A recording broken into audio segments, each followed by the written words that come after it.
Assalamualaikum warahmatullahi wabarakatuh. Waalaikumsalam warahmatullahi Selamat wabarakatuh. pagi semuanya anak-anak. Pagi Bu. Nah, sebelum kita memulai pelajaran pada pagi hari ini, marilah kita berdoa menurut agama dan kepercayaan kita masing-masing. Berdoa, kita mulai.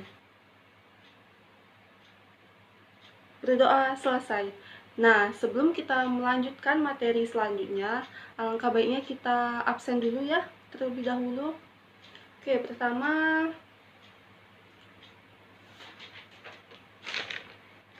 Dewi Safitri. Hadir Bu. Oke. Dwi Safitri. Hadir Bu. Oke. Martauba Pangaribuan. Hadir Bu. Oke. Putri Diah Pitaloka. Hadir Bu. Putri Reskia Ramazarti. Hadir Bu. Alhamdulillah semuanya pada hadir. Nah, semoga kedepannya kita bisa hadir dan hadir terus ya.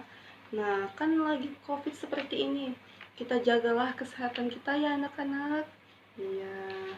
Yuk langsung saja kita masuk ke bab interaksi makhluk hidup dengan lingkungannya.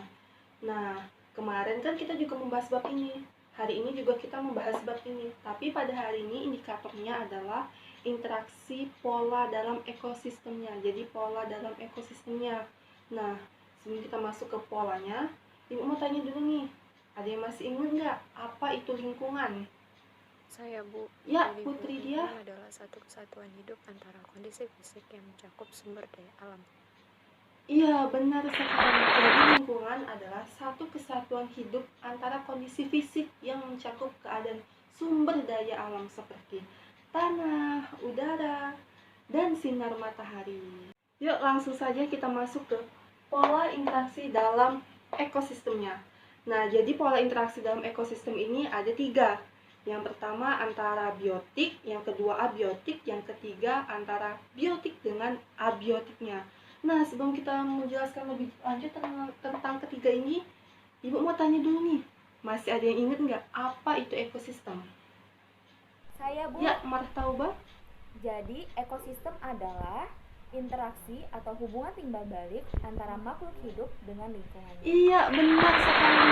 Jadi, ekosistem itu hubungan timbal balik antara makhluk hidup dengan lingkungannya. Yuk, sebelum lanjut lagi, Ibu mau tanya lagi nih. Ada yang tahu nggak apa itu biotik dan abiotik?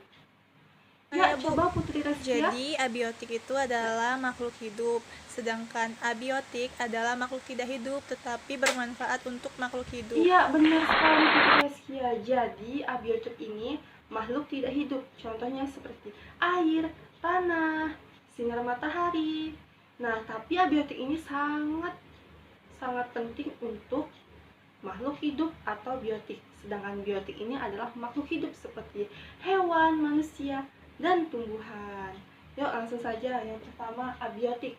Contoh abiotik adalah pelangi. Nah, kenapa pelangi? Karena pelangi merupakan interaksi sinar matahari dengan air hujan. Cahaya putih matahari dibiaskan oleh air hujan sehingga terpecah menjadi 7 warna dan membentuk pelangi. Nah, yang kedua ada abiotik dengan biotik. Contohnya itu seperti proses fotosintesis. Kenapa? Karena proses fotosintesis di mana terjadi interaksi antara sinar matahari sehingga bahan baku fotosintesis dan tumbuhan sendiri yang melakukan fotosintesis tersebut. Nah, yang ketiga ada biotik. Nah, biotik ini terbagi lagi menjadi 2. Yang pertama ada satu spesies atau intraspesifik. Nah, contohnya itu seperti pertama, kerjasama antara sesama lebah untuk membuat sarang madunya. Yang kedua ada kompetisi. Contohnya itu persaingan antara dalam satu individu itu untuk merebutkan pasangannya atau makanan. Yang ketiga ada kanibalisme. Contohnya itu seperti ikan lele. Nah, jika mereka kekurangan asupan makanan, maka mereka akan memakan sesamanya.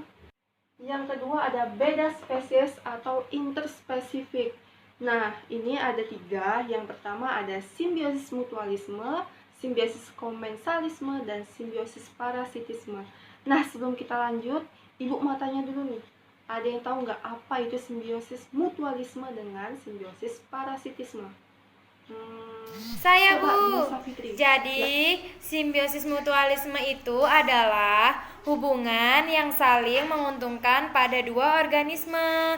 Misalnya itu tanaman dengan hewan penyerbuk seperti serangga. Terus, simbiosis parasitisme itu adalah simbiosis yang menguntungkan satu pihak sedangkan pihak lainnya dirugikan tanpa menyebabkan kematian langsung. Iya, benar sekali. Jadi, simbiosis mutualisme adalah simbiosis yang saling menguntungkan. Contohnya seperti lebah. Sesama lebah, dia akan membuat sarang untuk madunya. Yang kedua ada simbiosis parasitisme. Ini yang satu menguntungkan, yang satunya lagi dirugikan. Contohnya seperti manusia dengan nyamuk, di mana nyamuk akan menggigit kulit kita dan kita akan terasa gatal. Sementara nyamuk dia kenyang. Nah, yang ketiga ada simbiosis komensalisme, di mana yang satu diuntungkan dan yang satunya lagi tidak diuntungkan dan tidak dirugikan. Contohnya seperti anemon ikan badut dengan anemon laut. Nah, di sini Ibu akan sedikit memberikan rumus agar mudah menghafalkannya di simbiosis. Yang pertama ada simbiosis mutualisme, di mana saling menguntungkan, di mana positif ketemu positif. Yang kedua parasitisme, yang satu dirugikan, yang satu diuntungkan, di mana positif ketemu negatif. Yang ketiga ada komensalisme, di mana yang satu diuntungkan, yang satunya tidak diuntungkan dan tidak dirugikan. Seperti positif, yang lainnya tidak dirugikan, tidak diuntungkan, positif dan negatif.